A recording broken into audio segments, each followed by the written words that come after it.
Hello everyone, my name is Jaros. I have spoken with you all a few times, but for those of you who do not recall, I am exploring options for implementing light rail transit in Milwaukee, Wisconsin. For reference, I'll apply the situation going on in Milwaukee to Madison, a city we all know fairly well. Imagine it's 4:30 on a Wednesday afternoon during the school year. Students are emptying out of their classes and headed for the libraries, gyms, or even home for the evening.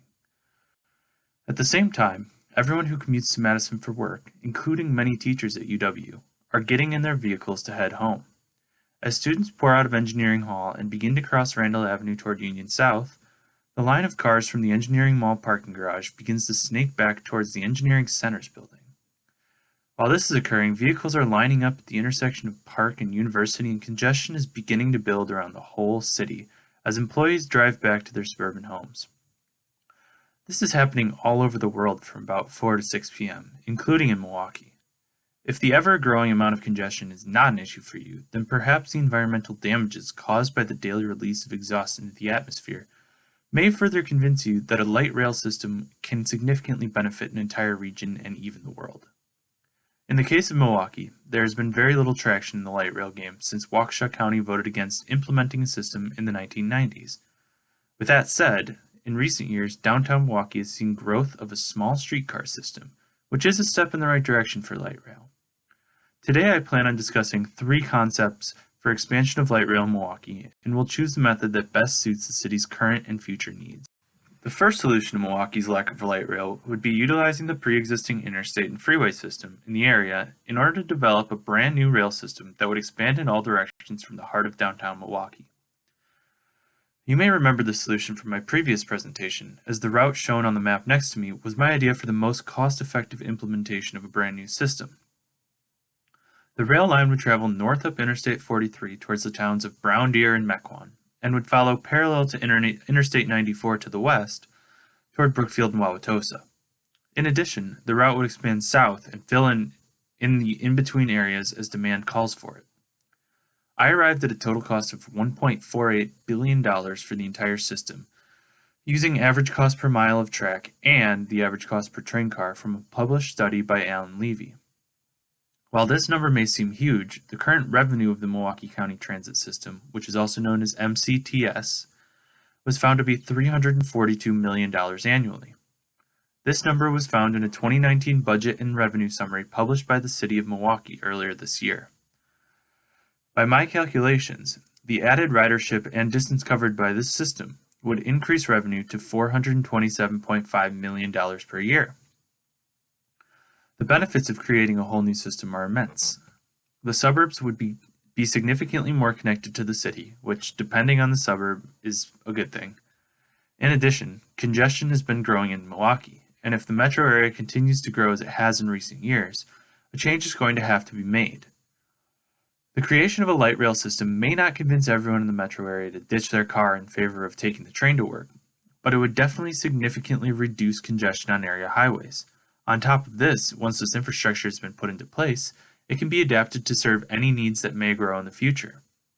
While this may seem like a slam dunk plan, it has a few issues that may not directly meet the eye. Maneuverability within the city of Milwaukee will be very difficult if this system were to ever be expanded upon. Milwaukee is a relatively dense city, and it does not have a perfect grid structure in its downtown. For that reason, it would be extremely hard to develop an elevated rail system like the one in Chicago. In addition, support would be needed from surrounding counties in order to make this system worth the cost. And as I mentioned earlier, this is no easy task, as some counties would prefer things didn't get any closer than they already are. Another option would be to expand upon the current streetcar system in Milwaukee. The system, known as the HOP, is a recent addition to the city of Milwaukee and was met with a lot of criticism when the city announced the plans for its implementation. However, it has been a relatively successful system since it opened in 2018. The image next to me shows the HOP system overlaid into a map of downtown Milwaukee. As you can see, it's not an overly expansive system, which is why many people in the city are complaining that it was a waste of money and not practical. However, according to the HOP's official website, which is run by the City of Milwaukee, ridership has steadily grown since November of 2018, particularly in the summer months.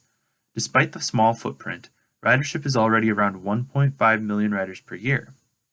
In addition to large amounts of ridership, the city of Milwaukee has benefited economically from development occurring along current and future streetcar routes. According to an economic development study commissioned by the city of Milwaukee, the HOP system is forecasted to contribute to $3.35 billion worth of economic growth by the year 2030. This is an incredible amount of potential investment in a city that is one big break away from sustained explosive growth. The cost for a complete system in its current state was $124 million, which seems like mere pocket cash compared to how much would be required to build a traditional light rail system with train cars. Aside from relative costs, another benefit of adding the existing streetcar system is that the infrastructure is already in place. There would not be a need to create a new hub or all new tracks because all of this is already included in the $124 million spent to create the current system. While this is nice, it does not really address the issue of connecting the suburbs to the city. The cars move too slowly for this to be an effective route for anybody that lives outside of the immediate ring of suburbs around the city. With that said, I would propose creating parking decks at the farthest reach of the system so that people from the suburbs can ditch their cars before heading into the city without having to worry about parking or driving in tough conditions. This solution may not be as attractive as a full-on train system, but if used properly, it could be just as effective. While these two solutions have their cons, their pros could be combined to create a third possible solution. This solution would be to create a light rail system that would bring residents from the outer suburbs into the city, where they could then transfer from the train to the streetcar. In order to limit costs from the train portion of this hybrid solution, existing train tracks that span outwards from Milwaukee's core could be used to support commuter train lines from the suburbs. Milwaukee is well covered by Union Pacific and Canadian Pacific rail lines. Many of these lines are scarcely used, and some are unused at all. These lines spread in all directions from the city, so they would be a good option for the transit system to use in this hybrid scenario. This scenario does become highly unlikely, though, as the Milwaukee Intermodal Station, which is basically a terminal for trains and buses, was just remodeled for $17 million according to an Urban Milwaukee article. This $17 million seems small compared to the upwards of $100 million that would need to be spent for each train station that would need to be built if the transit system were to use existing freight tracks. While this hybrid system seems like it would be a perfect solution, it would lack flexibility in terms of which suburbs would be well served. It would also provide a logistical nightmare for the streetcar to sync up with these existing railroads, as the railroads are located far from the core business district of Milwaukee, where the existing streetcar tracks are laid. After carefully considering each of these three scenarios, I have determined that the best option for the city of Milwaukee's current needs and future desires would be to expand the current streetcar system. With the existing system only costing $124 million, a lot of economic development would be driven without needing to fork over a large sum of money. The $3.35 billion in projected growth are significantly more important to the city's vitality than making a marginal profit on the light rail transit in and of itself. In addition, businesses want to open along the streetcar because it is a solidified route, whereas something like a bus route can be transient and often change locations. With an established route that will be in place, businesses and ridership numbers will mutually benefit each other, as more stores and more businesses will draw in more pedestrians. As far as a lack of range goes for the streetcar, my suggesting of building parking garages near the outer reaches of streetcar routes could allow for people from the suburbs to drop their cars off before heading downtown into areas that are far more friendly for pedestrians than they are for vehicles. While expanding the streetcar is not a perfect solution to the needs of Milwaukee commuters, it will certainly help to reduce congestion and increase economic growth in a small but growing city.